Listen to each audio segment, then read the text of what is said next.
Berikut adalah 5 alasan kenapa dalam Pilpres 2024 putaran pertama ini Sherly tidak mendukung kembali Pak Prabowo. Alasan yang pertama, Pak Prabowo yang sekarang terlihat lebih banyak menunjukkan sisi kepribadian yang berbeda dari sebelumnya. Sebelum beliau masuk dan menikmati kekuasaan seperti sekarang.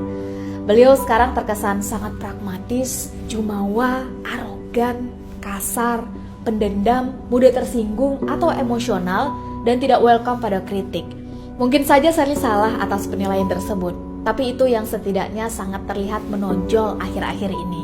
Padahal di alam demokrasi dan keterbukaan seperti sekarang, semua hal tadi tentu adalah sikap yang sangat tidak kita inginkan dan harapkan ada pada diri seorang pemimpin.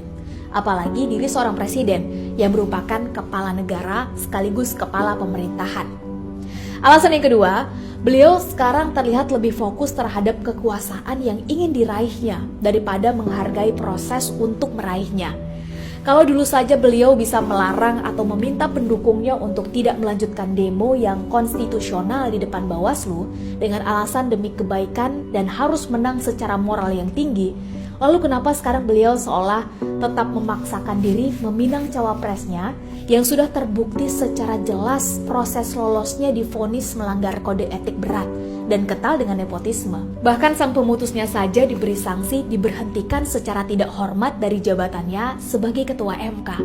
Bukankah sebagai negarawan harus setia pada prinsip tujuan tidak boleh menghalalkan segala cara?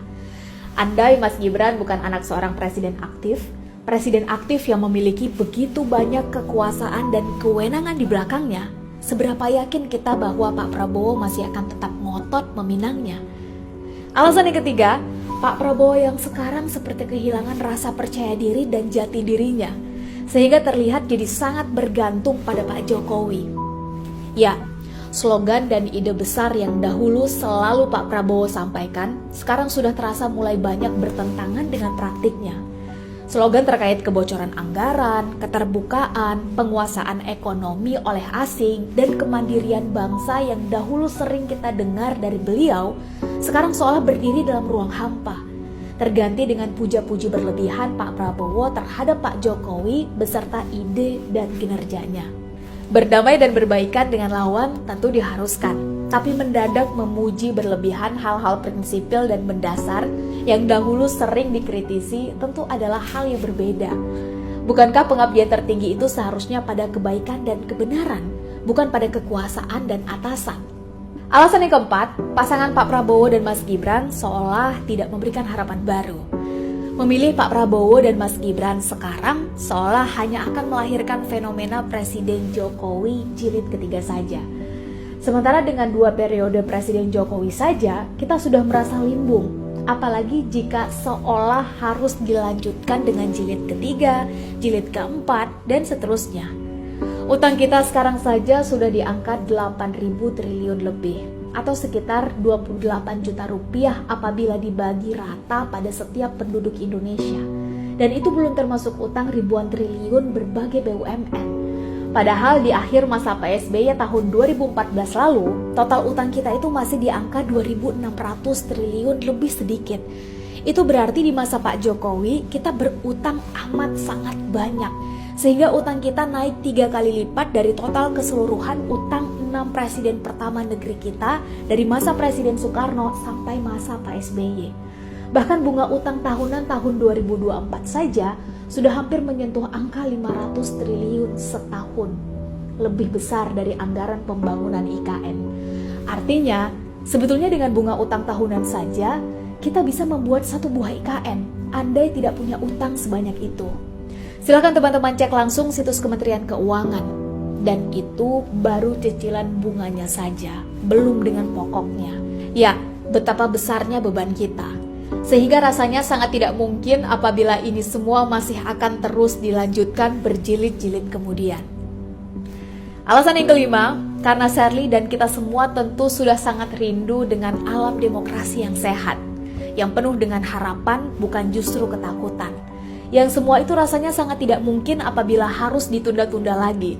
Sudah sesak rasanya kita dengan berbagai ancaman terhadap kebebasan berpendapat yang semakin menjadi-jadi. Sudah sesak rasanya kita dengan aturan-aturan yang menguntungkan golongan elit tapi merugikan golongan ekonomi sulit. Hukum yang tumpul ke atas tapi tajam ke bawah, pendekatan represif dan kasar dalam menghadapi rakyat, pajak dan harga-harga yang terus naik, dan lain sebagainya. Ya, kita benar-benar butuh harapan yang baru, butuh udara kebebasan yang segar, dan butuh alam demokrasi yang sehat. Ide-ide besar dan baik yang dahulu Pak Prabowo sering gaungkan sebelum masuk kekuasaan, entah kenapa sekarang sepertinya lebih terwakili oleh paslon lain yang bukan dirinya. Sehingga dengan semua alasan dan pertimbangan tadi, maka Sally memutuskan bahwa pada Pilpres 2024 putaran pertama ini tidak lagi memilih Pak Prabowo dan menjatuhkan pilihan pada paslon lain yang Sally anggap lebih bisa mewakili ide-ide besar dan harapan baik akan bangsa ini ke depan.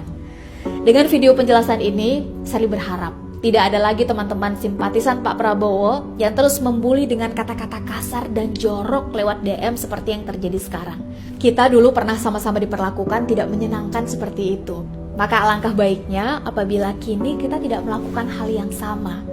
Mari kita ingat bahwa kita dulu pernah berusaha membela dan memenangkan Pak Prabowo dengan cara-cara yang baik dan terhormat, serta dengan tegas menolak segala macam bentuk ketidakadilan, penyalahgunaan fasilitas negara, dan kelicikan. Jangan sampai sekarang melakukan cara yang dulu kita lawan dan tolak itu demi untuk membela dan memenangkannya. 14 Februari nanti harus jadi kemenangan kita semua, rakyat Indonesia. Terlepas dari apapun golongan dan status sosialnya. Bukan lagi jadi hari mereka-mereka yang selama ini abai dengan berbagai janji untuk mensejahterakan dan adil pada rakyatnya.